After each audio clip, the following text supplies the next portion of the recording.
ఖమ్మం ధర్నా చౌక్ లో బీసీ సంక్షేమ శాఖ ఆధ్వర్యంలో ఏర్పాటు చేసిన చాకలి ఐలమ్మ జయంతి వేడుకలకు తమను వేదికపైకి ఆహ్వానించకపోవడంపై బీసీ నేతలు మండిపడుతున్నారు.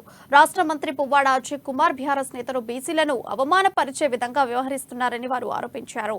మంత్రి పువ్వాడ అజయ్ కుమార్ బీఆర్ఎస్ నేతల తీరు మార్చుకోకపోతే వచ్చే ఎన్నికల్లో తగిన విధంగా సమాధానం చేస్తామంటున్న బీసీ సంఘాల నాయకులతో మా ప్రతినిధి Upender face to face. Khammam Chakali Ilamma జయంతి వేడుకల సందర్భంగా ఖమ్మంలో ఏర్పాటు చేసిన ప్రోగ్రాంకి సంబంధించి రసబసగా కొనసాగింది.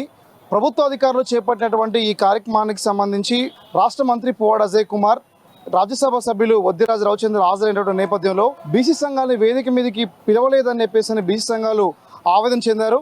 త్వరగతిన ఉపన్యాసం ముగించుకొని వెళ్ళినటువంటి నేపథ్యంలో బీసీ సంఘాలు ఈరోజు ఆవేదన వ్యక్తం చేస్తూ ఉన్నాయి. అసలు ఏం జరిగింది, చాకలి ఐలమ్మకి సంబంధించిన ప్రోగ్రాంలో ఎట్లాంటి రసబస్ జరిగింది, అసలు ఏం ఫీల్ అవుతున్నారు అంశాల గురించి మనతో పాటు బీసీ సంఘాల నేతలు ఉన్నారు. వాళ్ళని అడిగి మరిన్ని వివరాలు తెలుసుకుందాం. మేడం చెప్పండి, ఈరోజు ఏం జరిగింది, ఎందుకు మీరు నిరసన వ్యక్తం చేశారు?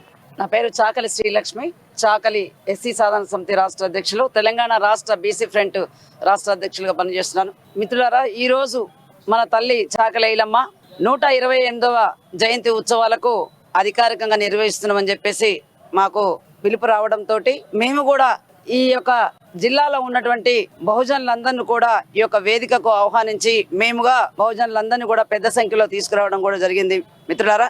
కానీ ఈరోజు వేదిక మాదిరిగా జరగలేదు.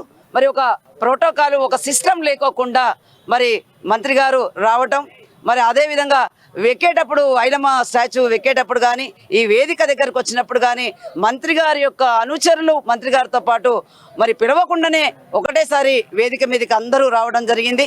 బహుజనులను పిలిచేటువంటి వేదిక మీదకి పిలిచేటువంటి పరిస్థితి కూడా లేదు. అయినా కూడా మేము ఇబ్బంది పడలేదు. కానీ మరి రాజ్యసభ సభ్యులు మా బీసీ బిడ్డ మాట్లాడుతున్నప్పుడు మరి బహుజనుల గురించి, బహుజన ఆత్మగౌరవం గురించి మాట్లాడారు. కానీ అదే సేమ్ టైం మంత్రి గారు మాట్లాడుతున్నప్పుడు మరి ఆయన ఒకటేసారి మరి ఇక్కడ బహుజనులు ఉన్నారు, విద్యావంతులు ఉన్నారు, మేధావులు ఉన్నారు, బీసీ సంఘాల అధ్యక్షులు ఉన్నారు. మరి ఏ ఒక్కరి అభిప్రాయం కూడా తీసుకోకుండా డైరెక్ట్గా ఎంపీ గారు మాట్లాడిన తర్వాత మంత్రి గారు మమా అనిపించి హడావుడిగా మరి ఈరోజు బహుజనులందరినీ కూడా అవమానించారని చెప్పి మేము భావిస్తున్నాం. ఏది ఏమైనా సరే బేషరత్తుగా మాకు ఈరోజు అవమానం జరిగింది. మా యొక్క అభిప్రాయాలు తీసుకోకుండా మంత్రి గారు డైరెక్ట్గా మమా అనిపించి వెళ్ళారు. ఈరోజు మాకు అవమానం జరిగిందంటే ఇలా చాకలి ఐలమ్మ కూడా అవమానం జరిగింది. ఈరోజు అగ్రకుల అహంకారమా లేకపోతే మరి అధికార పార్టీ అహంకారమా మాకు అర్థం కాలేదు. కానీ మంత్రి గారు బేషరత్తుగా క్షమాపణ చెప్పాలని మేము డిమాండ్ చేస్తున్నాం. రైట్, మీరు చెప్పండి, అసలు ఏం పిలుపునిస్తా ఉన్నారు, అసలు ఏం జరిగింది, ఇది అవమానంగా ఎందుకు భావిస్తా ఉన్నారు?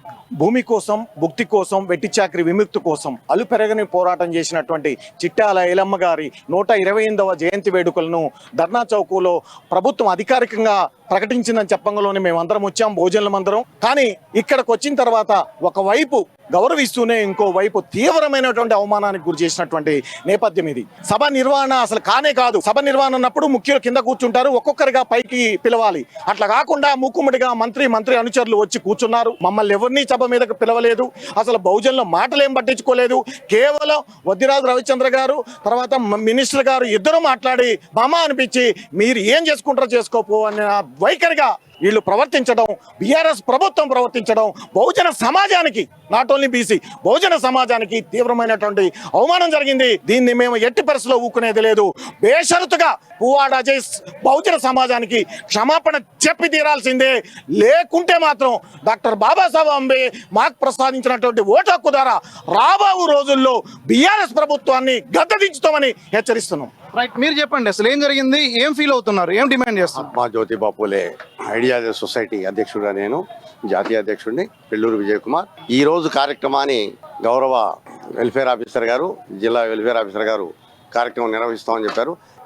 నిన్నటి వరకు కూడా అది సందిగ్ధ అవస్థలో ఉంది. ఎక్కడ చేస్తారని చెప్పేసి మా విగ్రహ కార్యక్రమాన్ని ఇక్కడ చేయాలా వద్దా అనేది ఒక సందిగ్ధ అవస్థలో పెట్టి, ఎందుకంటే ఇప్పటి వరకు కూడా ఎక్కడ కార్యక్రమం చేస్తారో మా ప్రజలకు తెలియకుండా, మా భోజనాలు తెలవకుండా నిగూఢంగా ఉంచి ముందు రోజు ప్రకటించి అప్పటికప్పుడు ఇక్కడ కార్యక్రమం చేస్తాం.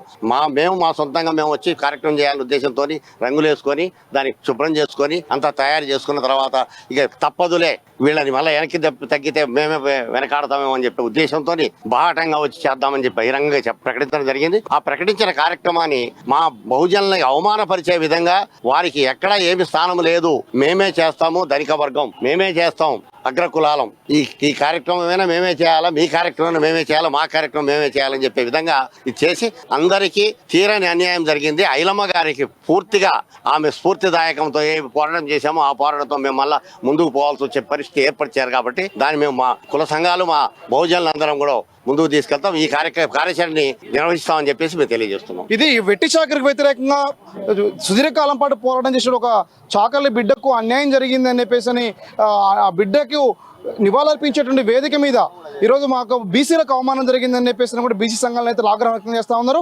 బేషరతుగా రాష్ట్ర మంత్రి పువ్వాడ అజయ్ కుమార్ క్షమాపణ చెప్పి ఈరోజు బీసీ సంఘాలు కావచ్చు, బీసీ కుల సంఘాల యొక్క అభిప్రాయాన్ని గౌరవించకపోతే రానున్నటువంటి రోజుల్లో రాష్ట్ర మంత్రి పువ్వాడ అజయ్ కుమార్ బీఆర్ఎస్ ప్రభుత్వానికి వ్యతిరేకంగా జనాన్ని సమీకరించి వాళ్ళ ఓటమికి మీ అందరం కలిసి పనిచేస్తామని చెప్పేసి కూడా బీసీ సంఘాలు ఈరోజు రాష్ట్ర ప్రభుత్వంపై, రాష్ట్ర మంత్రిపై ఆగ్రహం వ్యక్తం చేస్తున్నటువంటి నేపథ్యం కనబడుతుంది. ఇది ఖమ్మంలో తాజా పరిస్థితి. కెమెరా పర్సన్ నరేష్తో ఉపేందర్, అమ్మా న్యూస్, ఖమ్మం జిల్లా నుండి.